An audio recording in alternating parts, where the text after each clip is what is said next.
A dozen everyday canned goods are quietly climbing in price right now, and the shift has escaped the notice of nearly everyone. Not the dramatic kind where shelf tags double overnight. It unfolds far more quietly. Packages shrink, discounts vanish, certain labels simply stop appearing. Then, one afternoon, you reach for your usual staple and realize the cost is no longer what it was. I sifted through federal reports, trade publications, and agricultural pricing indices. The pattern is unmistakable. All 12 of these products are being squeezed simultaneously by steel expenses, freight costs, trade duties, dry weather, ocean protein inflation, and international sourcing webs. The truly striking element is that most are items people believe will always sit on the shelf. Today we walk through every single one, and the opening entry sounds nearly absurd until you examine the concrete figures behind it. 12. Canned soup. Canned soup belongs to that category of groceries folks presume will forever occupy the aisle. Hardly anyone stockpiles soup. It rests in the quietest corner of the market, surrounded by dozens of varieties that nearly all look identical. Most shoppers only grab a can when exhaustion defeats the will to cook. That invisibility is precisely why it deserves scrutiny. The products nobody notices frequently transform first. Here is the actual situation. The producer price index for canned soup and stew domestically has reached its peak in many years. Simultaneously, levies on tinplate steel for manufacturing cans keep climbing, with many imported material tariff rates hovering near 50%. And here lies the thread tying this entire inventory together. The can itself represents roughly 1/3 of the wholesale expense of numerous canned goods. When that cost jumps steeply, merchants cannot maintain the entire soup display unchanged. The soup section also holds some of the lowest margin stock-keeping units in the grocery landscape. Excessive varieties, excessive sizes, excessive sluggish product lines. When retailers begin defending profit margins, they do not erase the whole soup fixture in one stroke. That is never how this unfolds. Initially, you encounter fewer choices. Next, smaller containers. Then family-size cans begin to vanish. After that, recipes shift. Reduced protein, increased water, elevated sodium. Most consumers merely sense the product no longer delivers the old flavor without truly detecting the design underneath. A tin of condensed chicken noodle typically supplies roughly 180 to 240 calories per portion, along with sodium and fluid that assists the body in recovering more smoothly after draining days. Lentil or bean varieties can deliver 10 to 15 grams of protein and sufficient fiber to sustain fullness far longer than many pricey snacks today. Cream blends fill an entirely different function, contributing fat, tenderness, and the sensation of a genuine meal to rice, pasta, or leftovers. Not flashy, merely functional. And during certain circumstances, that carries more weight than most people grasp. One truth many overlook about canned soup concerns older adults. They do not solely store food for moments when groceries run low. They store it for days when the body refuses to stand over a stove for extended periods. That explains why soup always moves briskly after tempests and throughout harsh economic stretches. Not because it is flawless, but because it is effortless. If you purchase it, concentrate on condensed soup, lentil soup, and full-size tins first. Slow-moving flavors with skinny margins are often the earliest victims cut from the distribution chain when steel can expenses and trucking enter a seasonal repricing cycle. And once a merchant erases a flavor from the network, it typically does not rebound as swiftly as most folks assume. Do you still believe canned soup is worth purchasing? 11. Canned corned beef. Canned corned beef is among those products many individuals spot then walk straight past. It lacks the modern appeal of canned chicken breast, it is not as light as tuna, and it carries none of the wellness halo of protein foods promoted across every screen. To countless people, it is merely an outdated, salty, pungent tin of meat slouched in a shelf corner. And that is exactly what renders this product worthy of observation. Ages before anyone spoke of survival stockpiles, canned corned beef surfaced during epochs when populations genuinely endured scarcity. British working households once depended on it when fresh meat did not fit the weekly purse. Armies utilized it because it could survive transport, withstand time, and demanded no full kitchen to transform into a meal. Throughout the Second World War, Meat cans like this did not exist to spark culinary delight. They existed because they shipped protein to places where fresh food ceased to be certain. The reason it merits attention now is not solely rooted in history. It sits squarely inside the current pricing structure. Beef and veal costs domestically posted an increase, surpassing 12% year over year at the start of 2026. That is the pivotal figure because it does not solely impact steak or ground beef. It drags the entire beef protein category upward, tinned beef included. When cattle herds contract, feed inputs climb, meat processing labor grows pricier, freight charges escalate, and steel tins also become more costly. A product formerly regarded as cheap and old-fashioned begins to stop being as affordable as it once was. This is the portion many miss. Canned corned beef does not require strong sales volume to face pressure. It merely needs to exist inside a category where input costs are swelling, yet profit margins remain thin. When merchants must allocate shelf space to faster-turning products, slow-selling meat tins become the earliest to shrink. Yet inside that overlooked can sit something extremely utilitarian. A serving of about 3 ounces frequently packs more than 200 calories. Dense protein paired with B12, iron, and zinc. Micronutrients that prove exceptionally difficult to sustain when fresh meat begins turning expensive. Not elegant, not refined, but enduring. A tin of corned beef pairs with rice, potatoes, legumes, bread, or soup. It requires no freezer, no thawing, and no forethought from the prior evening. And that explains why this item has persisted so long. Not because of brilliant advertising, but because when protein becomes costly, old-fashioned staples like this frequently resurface before the masses catch on. 10. Canned Vienna sausages. Perhaps you just rolled your eyes upon hearing this entry. Most people do. Vienna sausages represent the sort of food treated like a punchline in the preserved goods aisle. Cheap, salty, yielding, intensely processed, and almost nobody wishes to confess they actually purchased them. Yet that reaction is exactly what makes this product worth studying, because scorned merchandise is often unprotected when the retail apparatus begins contracting. The concern is not that Vienna sausages suddenly gain worth due to the meat inside. The concern is the tin, transportation, and shelf real estate. With rock-bottom priced products, profit margins remain razor thin. A can only functions when everything supporting it is similarly cheap. Affordable metal, affordable trucking, affordable labor, affordable shelf slots. When packaging and logistics costs escalate, retailers will favor faster-moving stock first. Tuna, soup, legumes, chili. But those petite sausage cans resting on the bottom rack, selling languidly and generating minimal customer pull are exceptionally easy to reduce. This seldom happens loudly. First, you see fewer brands, then fewer promotions. After that, the store label climbs by a few dozen pennies. Eventually, you notice the item that formerly was always present is no longer as simple to locate as before. The irony is that inside that scorned can, there remains a very straightforward utility. A serving of roughly 2 ounces generally holds nearly 180 calories and about 7 grams of protein, arrives fully cooked, packed in brine, and can rest for years at ambient temperature. This is not cuisine to flaunt. It is also no superfood. It is simply a tiny, inexpensive, salty can containing more energy than its appearance suggests, and it can be consumed immediately when alternative choices demand greater effort. If you purchase it, examine the store brand first. But recall, when the can grows more expensive than the profit margin the product generates, the items people mock the most are occasionally the earliest to exit the shelf. Would you eat this alongside rice, bread, or crackers? 9. Canned salmon.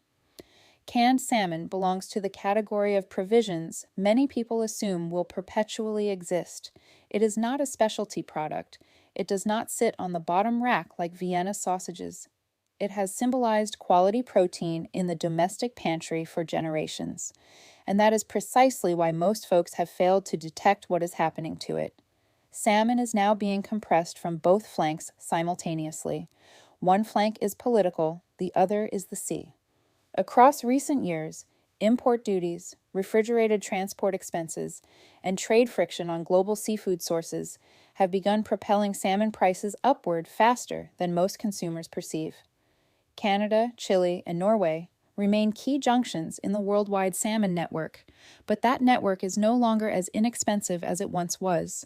Cold chain logistics and fuel alone have forced numerous tinned seafood categories to climb quicker than standard food inflation. Yet that accounts for merely half the trouble. The remaining half lies out on the water. Rising ocean temperatures are altering the entire habitat of wild salmon. From the Pacific Northwest to the Gulf of Maine, numerous wild salmon stocks face intensified strain annually. Certain regions have documented salmon returns substantially beneath historical norms. Even if tariffs drop or transport stabilizes anew, the actual physical supply of wild fish can keep contracting. That ceases to be ordinary inflation. It represents structural depletion. A globe that formerly helped salmon become common, effortless to purchase, and reasonably steady is starting to shift at the foundation. And shifts of this nature typically do not reverse as rapidly as most individuals imagine. And that is exactly why canned salmon merits scrutiny. Not solely because it could grow pricier, but because it remains among the few preserved proteins that retains exceptionally strong nutritional worth after processing. A tin of sockeye or pink salmon generally contains upwards of 20 grams of protein accompanied by omega-3 fatty acids and vitamin D. It also contains considerably more calcium than many realize if the soft bones stay inside. It is no accident that canned salmon was formerly regarded as premium pantry protein across many households. If you buy it, favor wild-caught pink or sockeye salmon first. Bone-in varieties generally deliver far superior nutritional value than their looks imply. And when possible, exercise more caution with inexpensive Atlantic farmed salmon because much of today's environmental strain is widening the gap between wild salmon and farmed salmon. Canned salmon has not vanished, but the structure that once kept it steady is starting to fray from both sides at the same moment. Canned sardines belong to that class of food many individuals still regard as emergency rations. The sort of food parked at the rear of the cupboard only breached when everything else is finished or when superior options have run dry. It lacks the clean image of salmon. It receives no marketing push like tuna protein packs, and almost nobody genuinely boasts about hoarding sardines. That is exactly what makes this item intriguing. While most individuals still perceive sardines as second-string nourishment, the food marketplace is beginning to treat them as a product growing costlier to sustain. Ocean protein inflation continues to rise faster than many other grocery categories. Refrigerated transport costs are swelling. Metal tin costs are swelling. Olive oil valuations have surged following multiple poor harvest cycles across the Mediterranean basin. That places direct strain on the very style of sardines many once considered cheap protein. First, the tins shrink. Next, there is less fish inside the identical can dimensions. Then the varieties packed in olive oil begin surging in price faster than most shoppers deem rational. Subsequently, imported product lines or slow-selling flavors start vanishing first. The paradox is that inside that tiny disregarded can lies one of the densest concentrations of nourishment across the entire preserved food rack. Protein, omega-3 fats, calcium from soft bones, vitamin D, B12, all of it rests inside one compact tin capable of lasting years at room temperature. That explains why a growing number of individuals are beginning to view sardines differently, not as hunger backup chow, but as a form of concentrated sustenance. They do not simply endure a lengthy period, they can develop and mature across that span. In select regions of Europe, aged olive oil sardines are regarded almost the way people discuss wine or aged cheese. Not because they are opulent, but because time authentically transforms the consumption experience. If you purchase them, attend to bone and varieties packed in olive oil first. Those supple bones are where the calcium many overlook resides. During a period when seafood olive oil and metal tins are all climbing in cost simultaneously, these modest fish cans that were once looked down upon may evolve into one of the fastest morphing products on the whole shelf. Have you ever contemplated that one small tin of sardines might contain that magnitude of nourishment? 7. Canned tuna. Canned tuna once defined cheap protein inside the domestic pantry. A low-priced tin of tuna was effortless to purchase, endured a long while, and once opened could combine with mayonnaise, slide into a sandwich, pair with crackers, or transform into a straightforward lunch within minutes. Across numerous households, tuna was not a specialty article. It was something perpetually present, forever resting somewhere near the rear of the kitchen shelf, as though its price would remain frozen permanently. But that low price was never organic. It was upheld by an immense global apparatus, overseas fish supply, economical processing plants in Southeast Asia, maritime freight, cheap aluminum cans, cheap labor, and a retail pipeline large enough to compress prices as low as feasible. For years, that machinery operated so fluidly that shoppers practically forgot it existed. And here is the digit deserving attention. Roughly 75% of the ocean food consumed domestically originates from imports. Tuna ranks among the categories most profoundly reliant on that system. This signifies that a small tuna can in the supermarket is not solely fish and brine. It represents the culmination of international harvesting, refrigerated containers, Asian factories, aluminum fuel tariffs, and global logistics, all functioning on schedule. Presently, every joint in that system is growing more expensive. Ocean protein costs are climbing. Import levies are transforming. Transportation is no longer as economical as earlier. Aluminum pricing for food tins is oscillating more dramatically. And when processing expenses in Thailand, Vietnam, or the Philippines escalate, the old economical tuna can begin forfeiting the underpinning that maintained it steady for years. This is not a narrative of one label nudging prices by a few pennies. This marks the finale of an epic of cheap canned edibles erected upon cheap aluminum, cheap logistics, and cheap processing on the opposite hemisphere. And akin to numerous other entries here, the alteration generally does not happen dramatically. First, you encounter fewer discounts. Next, the cans contract. Subsequently, multi-packs cease being as affordable as earlier. After that, tuna pouches begin costing equivalent to the larger tins that were formerly deemed premium. What counts is that tuna remains exceptionally functional. It persists as one of the handiest proteins to hold in the larder.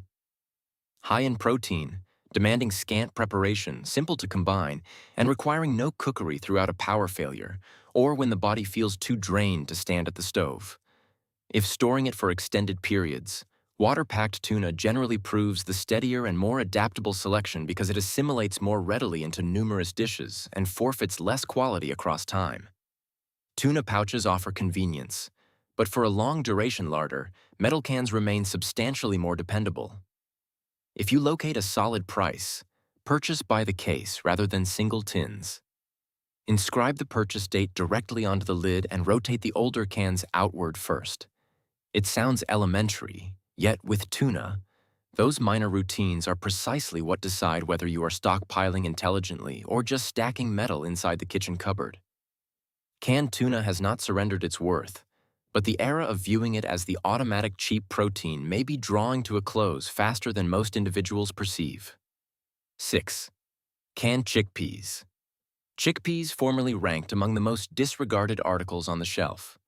Not glamorous, not promoted like protein bars or enhanced protein meals. To numerous people, chickpeas are merely a thrifty vegetarian staple utilized to fill the stomach, toss into salads, or blend into hummus as circumstances require. Yet the fascinating element is that when the food apparatus begins experiencing strain, overlooked articles like this frequently resurface exceedingly fast. Global chickpea valuations are being tugged from several directions simultaneously. Erratic weather, elevated transport expenses, pricier fertilizer, tariff strain on pulse exporting nations, and even the federal dry bean purchasing initiative being cut back steeply relative to prior years. India, one of the largest hubs of the worldwide chickpea marketplace, has also repeatedly needed to calibrate domestic supply and exports to govern food prices at home. When the biggest producing nation begins gripping supply more tightly, the remainder of the market cannot remain static. Yet the account of chickpeas extends vastly further back than present-day disruptions. Legumes nourished populations for millennia before electricity, refrigeration, or protein beverages existed. Chickpeas surfaced in the diets of numerous ancient civilizations beyond 7,500 years ago.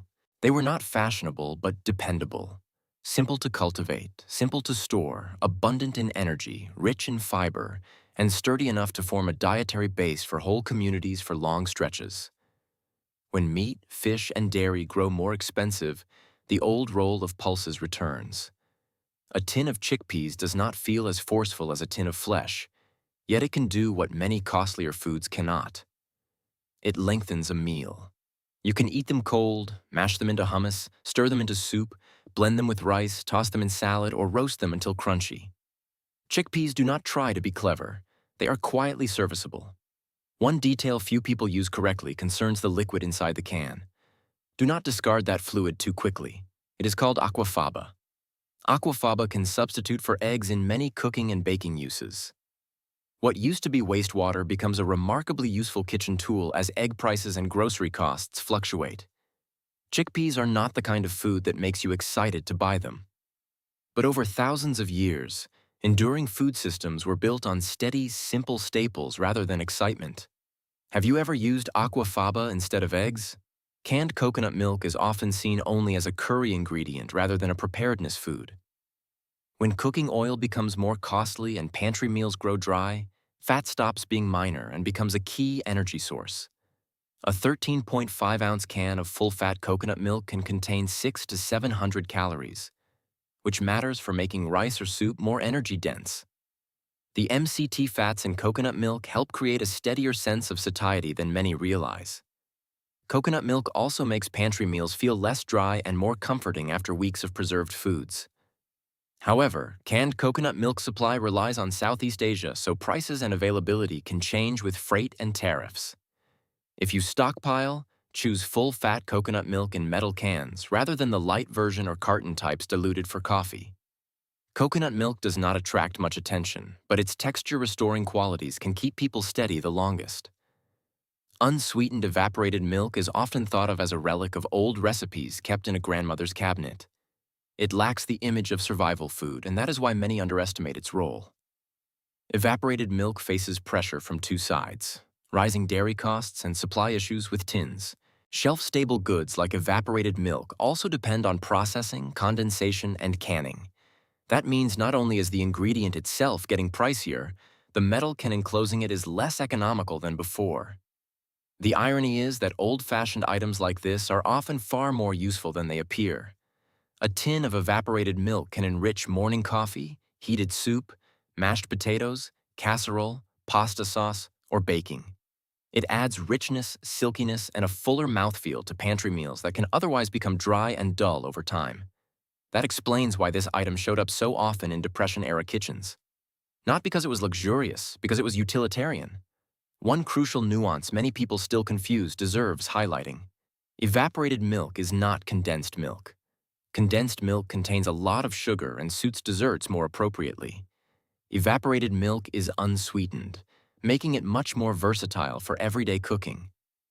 If you are buying it to stockpile, whole fat is always more valuable than fat-free. When the pantry begins lacking meat, oil, or real fat, that creaminess helps dishes still feel comforting and more calorie adequate. One small can may not seem like much, yet it can sustain many meals. That is the kind of food that never truly disappears from long-term thinking kitchens. Unsweetened evaporated milk. Do you still keep evaporated milk in your pantry? Canned tomatoes belong to that category of items many people rarely think about while shopping. They are cheap and easy to deploy, found in pasta sauce, chili, soup, and countless other pantry dishes. Behind one can of tomatoes stand more systems than most people realize. It requires water, diesel, long-distance logistics, and steel cans. Most critically, it relies on large concentrated growing regions like California. When drought persists, water costs rise, and when diesel rises, the whole transport chain is tugged along. Tomatoes are truck-intensive, requiring movement in large volumes across long distances, so logistics costs affect them more than people imagine. That is why canned tomatoes are beginning to change in a recognizable way. Fewer pieces, smaller cans, more water, less tomato. Shoppers slowly sense a can of tomatoes is not what it used to be. The useful part is that canned tomatoes remain very functional, and lycopene in cooked tomatoes stays stable. Tomatoes create a base for soup, pasta, legumes, and nearly every type of pantry cooking when meat gets more expensive. If you stockpile smartly, tomato paste is often more valuable than diced or crushed tomatoes. One small tin of paste is many times more concentrated, can be used across more meals in the same storage space, and depends less on water. Canned tomatoes seem simple, but behind that small tin are water, steel, fuel, and thousands of miles of logistics keeping this cheap and available. Many people view olive oil only as a healthy cooking fat or a slightly premium grocery item. In reality, olive oil was part of survival systems for millennia, used to cook, preserve food, add calories, and help food last through winter. It is stored energy in the form of fat, which is why olive oil prices today deserve more scrutiny than many assume. Recent extended droughts in Spain, Italy, and Greece have reduced global olive output across multiple cycles. Higher temperatures, unstable weather, and water stress have made olive oil production more erratic than before. The larger effect is that olive oil influences the prices of many other foods as well. When olive oil rises in price, the whole cluster of foods dependent on it begins transforming at the same time. That is why olive oil ceases to be merely cooking lipid. It constitutes a concealed expense stratum beneath numerous pantry provisions. If purchasing it for lengthier utility, metal tins or dark glass containers are generally steadier than transparent containers because light can cause oil to forfeit quality swifter than many individuals realize, and the harvest date is frequently more weighty than the best by date. Because olive oil stands finest when it remains comparatively youthful. Do you still purchase olive oil the manner you did before valuations climbed sharply? 1. Canned mackerel? Canned mackerel ranks among the most underrated articles upon the complete ocean protein shelf. Within the food trade, sluggish selling articles are frequently not safeguarded for lengthy when expenses commence ascending. Merchants will preserve the strongest traffic-driving merchandise first. Tuna, salmon, shrimp, yet tins of mackerel seated in the lower corner, vending less, publicized less, and transporting thinner profit margins. That constitutes the grouping most liable to witness stock-keeping units trimmed earliest when the apparatus initiates constricting. What bears noting is that this unfolds precisely as ocean protein inflation persists in ascending faster than numerous alternative food groupings. Chilled transport expenses are loftier. Import levies upon ocean protein from Canada, Norway, and numerous portions of the North Atlantic have turned more erratic than earlier. And every novel expense stratum presses more weightily upon merchandise that remains insufficiently renowned, akin to canned mackerel. That illustrates how a disregarded article can evaporate faster than individuals anticipate. A tin of mackerel generally packs beyond 20 grams of protein alongside exceptionally elevated omega-3 fatty acids, vitamin D, B12, and selenium. Nutrients that are turning harder to retain sufficiently as fresh ocean protein grows costlier annually. Select varieties of canned mackerel even possess omega-3 tiers matching or surpassing numerous canned salmon merchandise that charge more. This is not the variety of polished nutrition deployed for digital advertising. This constitutes weighty nutrition. Thick, fatty, steady, and remarkably functional when a pantry must feed authentic individuals, not merely cater to a handsome image of eating. If you purchase it for stockpiling, favor the variety packed in brine initially rather than tomato sauce. Brine generally proves steadier across duration, more flexible for cookery, and does not obscure the genuine quality of the fish. Mackerel is not an article that generates excitement about placing it in the cart. But throughout numerous arduous periods, the articles disregarded the longest are occasionally the ones harboring the loftiest genuine value. This narrative concerns water, fuel, metal, transportation, climate, and a worldwide food apparatus that has grown more delicate following ages of functioning under excessive tension. The thought-provoking element is that the most resilient pantries frequently are not erected upon glamour. They are erected upon straightforward, steady provisions, functional enough to operate when everything else commences turning more expensive or harder to locate. Ready yourself is not panic. Ready yourself means granting yourself expanded options before the remainder of the market grasps that everything has already shifted.